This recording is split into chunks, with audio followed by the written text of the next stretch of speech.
Luto tayo ng danggit. Danggit. As in danggit. Tingnan natin yung danggit natin.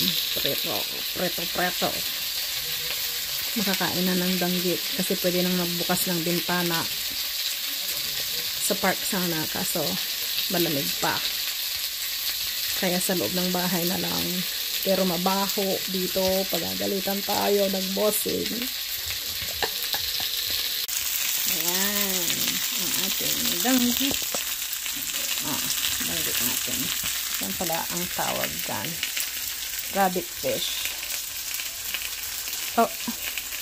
Product of the Philippines.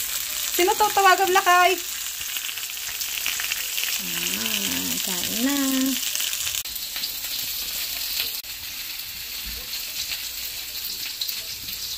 Philippines.